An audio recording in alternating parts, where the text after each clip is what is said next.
Hello everyone, welcome to back MC study CSS platform. I hope you are doing well. आज का जो हमारा topic है बहुत ही ज्यादा इंपॉर्टेंट टॉपिक है। बेसिकली आईएमएफ को लेकर टॉपिक है। यहाँ पर एज ए एस्पेरेंट हमने इसको नेगेटिव भी देखना है, पॉजिटिव, दोनों चीजें इसकी देखनी है। ठीक है, हमको बार बार आईएमएफ के पास जाना पड़ता है। आपको पता है कि यहाँ पर जाना भी चाहिए या नहीं भी जाना चाहिए। ठीक है, इस चीज को भी हम एनालिसिस करने वाले हैं। यहाँ पर इंपॉर्टेंट चीज ये है कि आईएमएफ के ऊपर प्रीवियस ईयर्स में ऐसे का टॉपिक आ चुका है ऑलरेडी आपका, आईएमएफ और बेल आउट प्रोग्राम्स के ऊपर। ठीक है, तो यहाँ पर वो किस एंगल से क्वेश्चन पूछ सकता है, यहाँ पर इस चीज को भी हम यहाँ पर डिस्कस करेंगे। यहाँ पर हम दो एज ए केस स्टडी लेंगे जो आईएमएफ से बेल आउट प्रोग्राम लेते रहे हैं। ठीक है, ब्राजील और अर्जेंटीना, आपने इसके बारे में पढ़ा भी होगा। ठीक है, यहाँ पर हमारे यहाँ भी 1988 के अंदर जो स्ट्रक्चरल एडजस्टमेंट प्रोग्राम यहाँ पर इंट्रोड्यूस करवाया था, थोड़ा सा उसको भी यहाँ पर देखेंगे। यहाँ पे ये भी देखेंगे कि पाकिस्तान अभी तक कितने जो है वो प्रोग्राम्स ले चुका है। ठीक है, और अभी भी ले रहा है। उसके बाद ये कब से स्टार्ट हुआ, ठीक है, इस चीज को हम यहाँ पर डिस्कस करेंगे। ठीक है, तो यहाँ पर जो करप्शन के ऊपर रिपोर्ट पब्लिश की गई है, तो ये भी देखेगा कि करप्शन बेसिकली सबसे ज्यादा है कहां पर। यहां पर इस चीज को डिस्कस करेंगे। एक इंपॉर्टेंट चीज और है, सिर्फ आपको पता है स्पेशल इन्वेस्टमेंट फैसिलिटेशन काउंसिल 2023 के अंदर इसको बनाया गया था, जो कह रहे उसका पर्पस था एफडीआई को बढ़ाना, और कितने तक बढ़ाना था, बेसिकली $5 बिलियन तक। लेकिन वो भी, उसके ऊपर भी कोई जो है वो खातर का जो फायदा वो नजर नहीं आता। वो भी अब गिरकर कितने हो गए, $1.3 बिलियन हो गया। अगर इकोनॉमिक सर्वे देखा जाए तो $1.7 बिलियन जो है अभी जो है वो एफडीआई है। ठीक है, यहां पर सबसे पहले मैं ये बता दूं कि किस एंगल से जो है वो हम इसको जो है एज ए रेफरेंस कोट कर सकते हैं। कौन से ऐसे क्वेश्चन जो आए उनके अंदर हम आईएमएफ को यहां पर कोट कर सकते हैं। जो ये 15 पॉइंट्स है, क्या ये इनडायरेक्टली या डायरेक्टली जो है एकदम से इन्फ्लुएंस है कंट्रीज के ऊपर। ठीक है, एक हेजमनी है क्या, इस चीज को भी हम देखने वाले हैं। ठीक है, यहां पर मैं पहले ये बता दूं कि वो कौन से क्वेश्चन है। सबसे पहले अगर क्राइसिस ऑफ गुड गवर्नेंस आ जाए, ठीक है, या गवर्नेंस फेलियर आ जाए, ठीक है, या गवर्नेंस वीकनेस आ जाए, तो यहां पर हम जो है वो फॉरेन वर्ल्ड बैंक को और आईएमएफ को यहां पर डिस्कस कर सकते हैं। अभी 15 पॉइंट्स इसको डिस्कस कर सकते हैं। आपको पता है वर्ल्ड बैंक ने भी 10 पॉइंट्स बताए थे कि पाकिस्तान को वो 10 एग्रीमेंट्स का जो बताया था कि यहाँ पर जो 10 एग्रीमेंट्स पाकिस्तान ने जो कंट्रीज के साथ किया वो बड़े सुपरफिशियल है, क्योंकि अभी जो दौर है वो टैरिफ वॉर लगी हुई है। तो पाकिस्तान के उनको इनके ऊपर दोबारा जो काम करना चाहिए, रिस्ट्रक्चर करना चाहिए जितने भी एग्रीमेंट्स हैं। तो ये मैंने एज ए रेफरेंस आपको बता दिया। दूसरा, अगर यहां पर आ जाए पॉलिटिकल इंस्टेबिलिटी के ऊपर, पॉलिटिकल पोलराइजेशन के ऊपर क्वेश्चन आ जाता है। ठीक है, तो यहां पर आप एज ए इसको जो है यहां पर रेफरेंस कोट कर सकते हैं, जो करप्शन की रिपोर्ट पब्लिश की है आईएमएफ ने। ठीक है, उसके बाद यहां पर सबसे इंपॉर्टेंट, अगर economic instability, economic crisis, economic inequality, economic stagnation के ऊपर कोई क्वेश्चन आता है इकोनॉमी को लेकर, देन भी आप आईएमएफ को अगर यहां पर कोट नहीं करते तो आपका क्वेश्चन का जो आंसर है वो इनकम्प्लीट रहेगा। ये बात आपने याद रखनी है। ठीक है, उसके बाद एलीट कैप्चर्ड सिस्टम जो है पाकिस्तान के अंदर, एलीट कैप्चर्ड इकोनॉमी है, आपको पता है, एलीट कैप्चर्ड पॉलिटिक्स है, एलीट कैप्चर्ड इंडस्ट्रीज है, एलीट कैप्चर्ड रिसोर्सेज है। तो ये सारा जो है इसी के ऊपर भी जो है वो जो रिपोर्ट पब्लिश की आईएमएफ ने, काफी इसके ऊपर जो है रोशनी डाली है। ठीक है, ये भी आप अगर क्वेश्चन आ जाए तो यहां पर भी आप जो है इसको डिस्कस कर सकते हैं। देन अगर यहां पर पाकिस्तान को लेकर अगर कोई कह ले कि यहां पर एरेडिकेशन ऑफ पॉवर्टी को, अगर पॉवर्टी को यहां पर जो है खत्म करने के लिए कोई क्वेश्चन आ जाए, अनएम्प्लॉयमेंट को, यूथ को राइट डायरेक्शन में यूज करने के लिए आ जाए, या करप्शन को कैसे खत्म किया जा सकता है, करप्शन के रिलेटेड आ जाता है, अकाउंटेबिलिटी नहीं है इसके रिलेटेड आ जाता है, तो यहां पर हम एज ए रेफरेंस जो करप्शन के ऊपर रिपोर्ट पब्लिश हुई है इसको आज हम रेफरेंस कोट कर सकते हैं। ठीक है, यहां पर अगर देखा जाए 15 पॉइंट्स अगर हमें लग रहे वाकई वो यहां पर मलिहा लोधी और इशरत हुसैन साहब ने जो यहां पर सजेशंस या अपने रिकमेंडेशंस देते हैं, ठीक है, तो यहां पर उन्होंने भी इस चीज के ऊपर काफी डिस्कस किया हुआ है, जो ऑलरेडी आईएमएफ ने जो 15 पॉइंट्स दिए हैं उनके अकॉर्डिंग। ठीक है, यहां पर अगर क्वेश्चन आपके जस्टिस के ऊपर आ जाता है, ट्रांसपेरेंसी या फेयरनेस नहीं है, तो इसके ऊपर भी आता था, आप इसके ऊपर भी ये जो है आप लिख सकते हैं और एज ए रेफरेंस कोट कर सकते हैं। उसके बाद पब्लिक इंस्टीट्यूशंस को कैसे स्ट्रेंथन करना है, ठीक है, पॉलिटिकल इंस्टीट्यूशंस को कैसे स्ट्रेंथन करना है, इस चीज को भी आप देख सकते हैं। जुडिशियल सिस्टम, इस चीज को भी आप यहां पर अगर क्वेश्चन आ जाता है यहां पर आप एज ए रेफरेंस कोट कर सकते हैं। सिफिक, आपको पता है मैंने अभी बताया, स्पेशल इन्वेस्टमेंट फैसिलिटेशन काउंसिल, ठीक है, उसको भी आप लाजमी डिस्कस करेंगे। ठीक है, उसके बाद यहां पर focused on state on enterprises के ऊपर ज्यादा फोकस होना चाहिए, क्या प्राइवेटाइजेशन करने जा रहा है आईएमएफ, तो इन चीजों के ऊपर डिस्कस करेंगे। उसके बाद tax reform, taxation in Pakistan के ऊपर अगर क्वेश्चन आ जाता है तो यहां पर भी आप यहां पर जो एज ए रेफरेंस कोट कर सकते हैं करप्शन की जो रिपोर्ट जो पब्लिश की आईएमएफ ने, तो इसको लेकर यहां पर देखा जाए गवर्नेंस फेलियर इन पाकिस्तान अगर देखा जाए तो जो चैलेंजेस रहे हैं अभी तक, आपको पता है कॉन्स्टिट्यूशनल क्राइसिस भी बहुत ज्यादा रहा है, पॉलिटिकल इंस्टेबिलिटी भी रही है, ठीक है।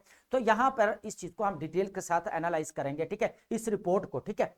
सबसे पहले हम चलते हैं यहां पर इसको अंडरस्टैंड करने की कोशिश करते हैं, ठीक है, बहुत ही इंपॉर्टेंट है। सबसे पहले मैं यहां पर बताना चाहूंगा कि आईएमएफ का जो प्रोग्राम है पाकिस्तान ने 11 जुलाई 1950 को इसको ज्वाइन किया, ठीक है, यहां पर। उसके बाद जो इनको जो फर्स्ट टाइम जो Pakistan went to IMF bailout programme जो इनको मिला है वो 1958 के अंदर मिला, 1958 के अंदर इनको पहला प्रोग्राम इन्होंने अप्लाई किया और मिला।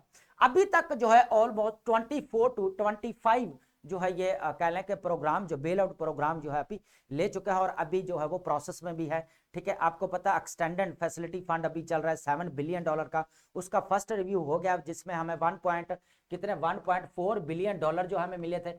अब जो है हमें इसके कितने साइन हुए बेसिकली यहाँ पर, अब 1.2 बिलियन डॉलर यहाँ पर जो है वो इन प्रोसेस है, वो भी हमें मिलने वाले। यहाँ पर देखेंगे दो है यहाँ पर, एक तो आपका यहाँ पर देखा जाए तो यहाँ पर 1 बिलियन जो आपको मिलने वाला है वो आपका एक्सटेंडेड फैसिलिटेशन फंड है यहाँ पर देखा जाए। उसके बाद आपका यहाँ पे RSF है, रेजिलियंस एंड सस्टेनेबिलिटी फंड है, ठीक है। इसमें आपको यहाँ पर अगर टोटल दोनों में मिलाकर 1 बिलियन आपको EFF है और 2 मिलियन डॉलर जो है वो 200 मिलियन डॉलर जो है वो RSF है, ठीक है। तो यहाँ पर टोटल जो मिलने वाले 1.2 बिलियन डॉलर मिलेंगे और ये 9 दिसंबर को यहाँ पर इसकी बात हुई, एक्सपेक्टेशन की जा रही है, ठीक है। यहाँ पर उसके बाद अगर की जाए करप्शन जो रिकवरी हुई है टोटल 5.3 ट्रिलियन रुपीस की यहाँ पर लास्ट 2 ईयर्स में यहाँ पर रिकवरी हुई है। यहाँ पर देखा जाए तो यहाँ पर मैं बात करूंगा कुछ केसेस में। देखे हमारा क्वेश्चन रहता है कि हमें आईएमएफ के पास नहीं जाए, कुछ थिंक टैंक ये कहते हैं, कुछ जो है वो कहते हैं कि हमें जाना भी चाहिए। तो अगर जाना भी चाहिए तो हमें जो है वो लोन को जो हम लेते हैं प्रोग्राम्स उनको सही राइट डायरेक्शन में लगाएंगे तब ही जाके हमारा रेवेन्यू जनरेट होगा और हम जो है वापस भी पैसे कर सकेंगे, है ना। हमारे यहाँ क्या होता है कि हर बार प्रोग्राम लिया जाता है ना बेल आउट प्रोग्राम्स, उससे क्या होता है इकोनॉमी आपकी स्टेबलाइज हो जाती है, आपका फॉरेन इन्वेस्टर भी आ जाता है। फॉरेन इन्वेस्टर को पता चल गया कि अब मैं पाकिस्तान से अंदर जो है प्रॉफिट कमा सकता हूं, यहां से जो इनके रिजर्व खाली होंगे तो मैं भी वापस चला जाऊंगा। आपको पता है बड़ी बड़ी कंपनीज बाहर चलेगी, आपके वापस चली गई, टेलीनॉर यहाँ पे आपका वापस चला गया। यहाँ पर अगर देखा जाए तो वो फिर क्या करते हैं, जितने रिजर्व इकट्ठे हुए हैं वो आए हैं अपना प्रॉफिट कमाते हैं, सारे रिजर्व खाली हुए फिर वापस चले जाते हैं। तो यहाँ पर हमारी इकोनॉमी जो बूम बस्ट साइकिल में हमेशा कहता हूं कि बूम बस्ट साइकिल के अंदर जो है यहाँ पर ट्रैप हुई पड़ी है, ठीक है। अब बूम बस्ट का मतलब क्या होता है, यहाँ पर मैं पहले बता, सर्कुलर डेट है आपका, पब्लिक डेट है, वशीशियस साइकिल ऑफ आईएमएफ, ठीक है। उसके बाद यहाँ पर देखा जाए तो अभी मैंने बूम बस्ट साइकिल की बात की है। बूम बस्ट साइकिल का मतलब ये होता है कि जब हम बेल आउट प्रोग्राम्स मिलते हैं हमें, ठीक है, पैसे मिलते हैं डॉलर्स, उसके बाद एड्स मिलती है या फंड्स, तो एकदम से हमारी इकोनॉमी बढ़ जाती है, मतलब बढ़ती तो नहीं है, स्टेबलाइज हो जाती है, बढ़ना मैं नहीं कहूंगा, स्टेबलाइज हो जाती है। इकोनॉमिक ग्रोथ हमेशा आपकी कह ले कि वो अगर एक्सपोर्ट्स ज्यादा होंगी देन आपका जो है वो इकोनॉमिक ग्रोथ ज्यादा बढ़ेगी, ठीक है। यहां पर फिर क्या होता है, जब बस्ट की बात आती है, जब वो रिजर्व खाली हो जाते हैं, कम हो जाता है तो फिर बस्ट हो जाता है, इस तरह बूम बस्ट साइकिल इसको बोला जाता है, ठीक है। एक चीज तो ये आ गई। अब यहां पर अभी तक जो है बहुत सारे कंट्रीज जो है आईएमएफ से बेल आउट प्रोग्राम्स ले रहे हैं। अब यहां पर मैं पहला केस डिस्कस करूंगा, उसके बाद हम चलेंगे अपनी सजेशंस की तरफ, साथ साथ हम सजेशन की तरफ चलेंगे जो 15 पॉइंट्स दिए। थोड़ा सा मैं इसका एनालिसिस कर दूं कि जो प्रीवियस ले रहे हैं लोग, उन्होंने इसका क्या फायदा हुआ, क्या लॉस हुआ। अभी तक देखें आईएमएफ के पास क्यों नहीं जाना चाहिए। आईएमएफ कोई कहता है, कोई थिंक टैंक ये कह रहे हैं, कुछ स्टेक होल्डर्स कुछ कह रहे हैं कि हमें जाना चाहिए नहीं जाना चाहिए। यहां पर अगर आप एज ए एस्पिरेंट देखें, हमारे पास कोई रास्ता भी तो नहीं बचता ना आईएमएफ के पास जाने का। अब होता है क्या कि आईएमएफ के पास जाएं जरूर, बेल आउट प्रोग्राम्स मिलता है, उनको अच्छे राइट डायरेक्शन में अगर हम यूज करते हैं, ठीक है। जो आईएमएफ ने 15 पॉइंट्स दिए हैं वो वाकई वैलिड है कि यहाँ पर करप्शन बहुत ज्यादा है। क्या है, करप्शन बहुत ज्यादा है पब्लिक सेक्टर्स के अंदर, पब्लिक इंस्टीट्यूशंस के अंदर। ये सबसे बड़ी जो हिंड्रेंस आ रही है ना डेवलपमेंट में, socio economic and political development, तो वो ये चीज आ रही है आईएमएफ की पॉइंट्स के मुताबिक, जो करप्शन अभी रिपोर्ट उन्होंने पब्लिश की है। ठीक है, तो अब ये रिपोर्ट अगर पब्लिश नहीं होती तो फिर हमारे लिए जो 1.2 बिलियन डॉलर मिलना थे वो थोड़े मुश्किल हो जाते। तो यहां पर उन्होंने पहले इसको पब्लिश किया, पूरा बताया कि यहाँ पर ये इश्यूज है, तो वो हमें इश्यूज टैकल करने चाहिए, उसको जो है यहाँ पर एरेडिकेट करना चाहिए। यहां पर देखा जाए 1900 मतलब 1816 के अंदर, 1816 के अंदर Argentina has defaulted on it's external debt 9 time. 1816 से लेकर अब तक जो है वो 9 दफा 9 टाइम जो है वो डिफॉल्ट हो चुका है। अगर हम इसके लेट अगर बात करें ना आईएमएफ के साथ इसका बेल बाउंड बात करें तो 3 टाइम, कितना है 3 टाइम जो है ये डिफॉल्ट कर चुका है, 3 टाइम्स। ठीक है, यहां पर इसका अगर कर्जे की बात करूं ना मैं, आप यहां पर हुआ क्या है, एंटर्ड यहां पर 21 आईएमएफ प्रोग्राम्स इसने लिए हैं। सिंस कब से इसने 1956 से इसने स्टार्ट किया लेना और 21 लिए प्रोग्राम्स। अब इसने 58 इयर्स में पास्ट में इसका डेट यहां पर अगर रेशियो की बात की जाए ना तो 102%।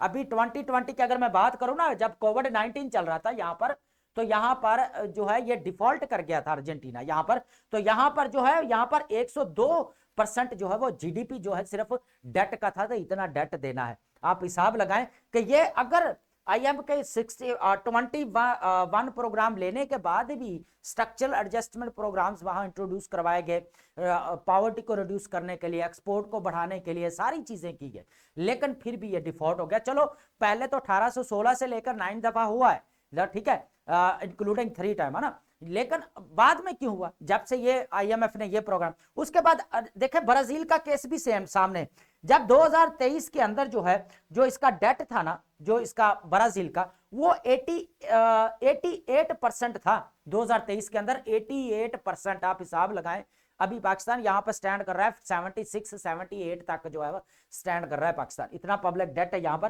तो यहां पर अगर देखा जाए तो जो 15 पॉइंट्स दिए हैं ऑलमोस्ट ठीक है वो, क्योंकि वो हमारे लिए वो है कि पब्लिक इंस्टीट्यूशंस के अंदर करप्शन को खत्म किया जाए। ज्यादा जो फोकस्ड एरिया है ना वो करप्शन है, सिफ्क को ज्यादा उसने सामने रखा है कि सिफ्क ने जो एनुअली रिपोर्ट होती है वो पब्लिश नहीं की, अगर वो भी पब्लिश करता है तो यहां पर ट्रांसपेरेंसी नजर आती है, अकाउंटेबिलिटी भी नजर आती है और पब्लिक के सामने जवाबदेही भी है। तो ये एक पॉजिटिव चीज है, यहां पर जो है आईएमएफ ने ये बात की है। ठीक है, अब यहां पर 2 केसेस देखे आईएमएफ के साथ, अगर दोनों बेल आउट प्रोग्राम्स ले रहे तो यहां पर तरक्की होनी चाहिए, डेवलपमेंट होनी चाहिए, बट क्या हुई, नहीं हुई। अब यहां पे इंटरनल इश्यूज है, इंटरनल इश्यूज है। सबसे पहले देखा जाए यहां पर करप्शन है, गवर्नेंस वीकनेसेस है, ये चीजें नजर आती है। अब हम थोड़ा रिपोर्ट की तरफ चलते हैं कि रिपोर्ट के अंदर पाकिस्तान को क्या सजेशन दिया IMF, governance and corruption diagnostic report जो इसने अभी पब्लिश की है नवंबर 2025 के अंदर। ठीक है, इसको क्या बोला जाता है, governance and corruption diagnostic assessment बोला जाता है। यहां पर जो इसने रिपोर्ट जो है यहां पर दी है, तो सबसे पहले ये इसने जो बात की है ना यहां पर सबसे पहले इसने जो बात की है, 1 मिनट, जस्ट 1 मिनट। तो यहां पर देखा जाए corruption as a systemic persistent across the multiple government sectors. यहां पर सबसे पहले उन्होंने यह कहा है कि आपके पब्लिक सेक्टर्स के अंदर करप्शन बहुत ज्यादा है, पहले तो इसको खत्म करना होगा, तो ये एक अच्छी चीज है, बहुत अच्छी चीज है यहां पर। उसके बाद यहां पर governance failures are undermining public trust. अब होता क्या है, अब पब्लिक गवर्नमेंट जब अपने प्रोमिसेस करती है, जो काम करने का वो कंप्लीट वो कहते हैं कि नहीं करती, तो वो फिर क्या था, यहां पर जो पब्लिक और गवर्नमेंट के दरमियान में यहां पर एक चीज क्रिएट है, ट्रस्ट डेफिसिट। क्या पे यहां पर चीज क्रिएट होती है, ट्रस्ट डेफिसिट यहां पे क्रिएट हो जाता है। ठीक है, ये एक चीज ये है। उसके बाद यहां पर physical management of public finance, सबसे पहले जो वो कहता है कि वीक बजटिंग, जो बजट बनाया जाता है उसका एक प्रोसेस, जो रिजिड टाइप का प्रोसेस है, वो उसके अंदर ट्रांसपेरेंसी होती है ना, जो एक अकाउंटेबिलिटी नजर आनी चाहिए, वो नहीं है, वो सारा क्या है, सिलेक्टिव अकाउंटेबिलिटी हो रही है। उसके बाद यहां पर प्रोक्योरमेंट प्रैक्टिसेस है, ओवरसाइट स्टेट ऑन इंटरप्राइजेस। सबसे इंपॉर्टेंट चीज ये है कि जो स्टेट ऑन इंटरप्राइजेस है उनके ऊपर फोकस नहीं किया जाता प्रॉपरली।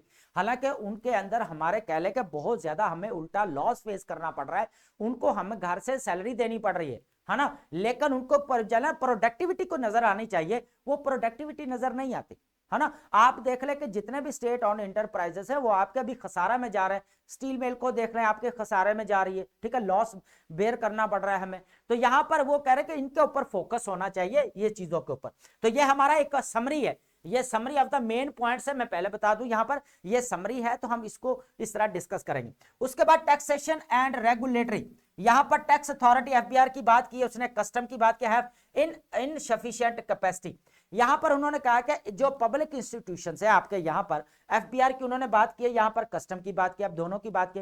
वो कहते हैं कि इनके अंदर जो इनसफिशिएंट कैपेसिटी है, कैपेसिटी नहीं है कि वो चीजों को जो है वो टैक्स सिस्टम को जो है वो स्ट्रॉन्ग कर सके। यहां पर टैक्स रिफॉर्म्स की बात अगर करें, टैक्स के अंदर पॉलिसी के रिफॉर्म होने चाहिए, स्ट्रक्चर रिफॉर्म होने चाहिए, एडमिनिस्ट्रेटिव रिफॉर्म होने चाहिए। Taxation in Pakistan complex and overlapping regulation create corruption opportunities. अब यहाँ पे जो रिजिड टाइप है ना, आईएमएफ का ये कहना है कि जो ये रिजिड प्रोसेस है ना, ये बेसिकली क्या क्रिएट करता है, फिर अपॉर्चुनिटीज क्रिएट करता है करप्शन की। तो एक तो चीज यहाँ जुडिशियल सिस्टम और रूल ऑफ लॉ।